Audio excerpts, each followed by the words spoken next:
इस तरह से ये एक विक्टिम है जो नीचे नहीं उतरना चाह रहे थे, लेकिन फिर भी हमने इन्हें सेफी तरीके से बचाने की पूरी कोशिश की है और इन्हें बचा लिया जाएगा।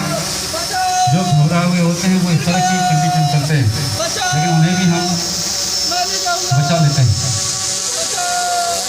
शाबाश एनडीआरएफ।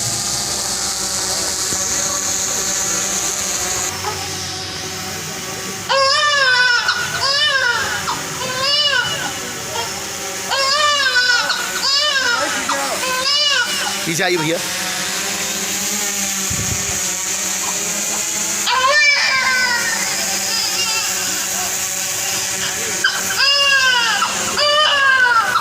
एनडीआरएफ की टीम ने विदिशा विधायक के केमिकल फैक्ट्री में किया मॉक ड्रिल। मंगलवार को विदिशा के विधायक शशांक भार्गव के केमिकल फैक्ट्री में एनडीआरएफ के भोपाल के दल ने एक रेस्क्यू ऑपरेशन का मॉडल किया, जिसमें केमिकल रे साहब और आग से लोगों को बचाने का प्रयास दिखाया गया। इस दौरान प्रशासन की ओर से एसडीएम गोपाल सिंह वर्मा, पुलिस प्रशासन और नगर पालिका के दमकल विभाग के कर्मचारी मौजूद रहे। एनडीआरएफ के कंपनी कमांडेंट ने बताया कि किसी भी आपातकालीन स्थिति में किस प्रकार से काम करना है और बचाव के क्या उपाय अपनाने चाहिए, उसके बारे में यहां पर पूरी एक रिहर्सल की गई है। एसडीएम गोपाल सिंह वर्मा ने बताया कि भगवान ना करे कि इस प्रकार का कोई हादसा हो, यदि होता है तो उसमें किस प्रकार से बचाव कार्य किया जाए, उसकी यहां पर सीख दी गई है। इस मॉडल के अलावा कोरोना से बचाव के लिए शपथ भी दिलाई गई। ये आग का आप दृश्य देख सकते हैं कि आपदा से संबंधित हमारे साजो सामान अगर इस मॉक एक्सरसाइज में प्रयोग होते रहें तो वो हमेशा अपडेट देते हैं।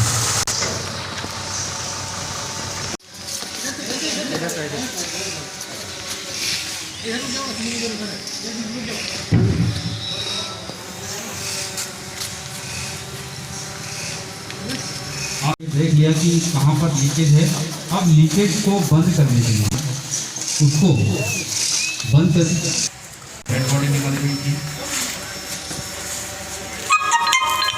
इस तरह उसको डिकॉन करने के बाद हमारे मेडिकल टीम द्वारा उसको ट्रीटमेंट सेफ तरीके से अपने सुरक्षित स्थान पर मेडिकल के लिए उसे तुरंत तात्कालिक उपचार दिया जाए, उसकी जान बचाई जाए। इसके लिए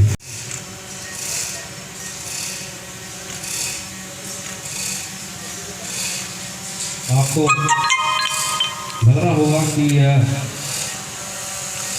इसमें विक्टिम भी नीचे गिर सकता है, लेकिन उसको उस तरह से कवर किया जाता है कि उसे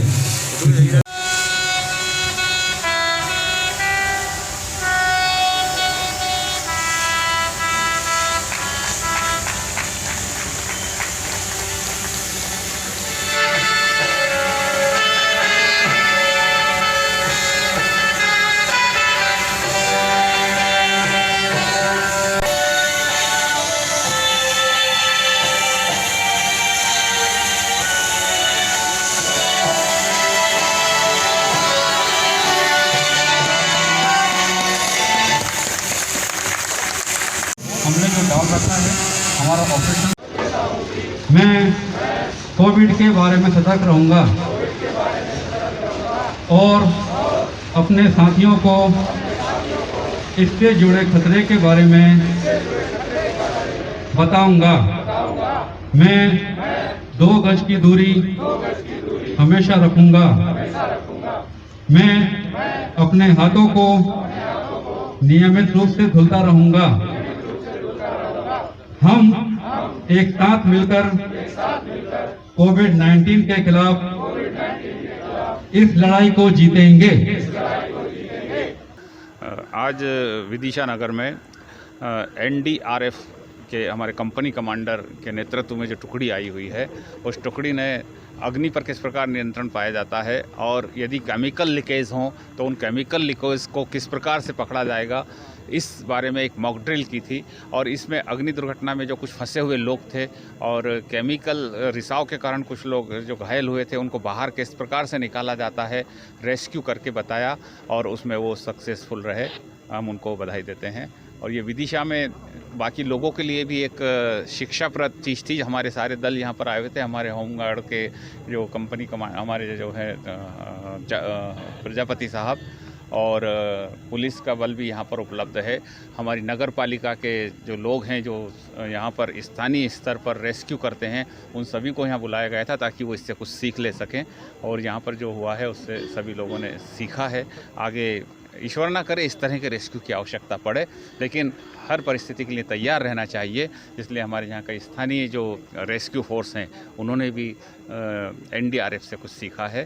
तो मैं कहाँ से आई है NDRF की टीम ये भोपाल से आई हुई है। इनका हेडक्वार्टर वाराणसी में होता है। जब कभी भी यहाँ आपदा आती है तो DM साहब के द्वारा एक कॉल किया जाता है और उस कॉल के बाद फिर NDRF सक्रिय हो जाता है, और जहाँ कहीं निकटतम उनकी जो टुकड़ी होती है वो टुकड़ी अपने टारगेट के लिए आगे बढ़ जाती है कि उन्हें क्या काम करना, और बहुत जल्दी पहुँचते हैं। ठीक। नमस्कार।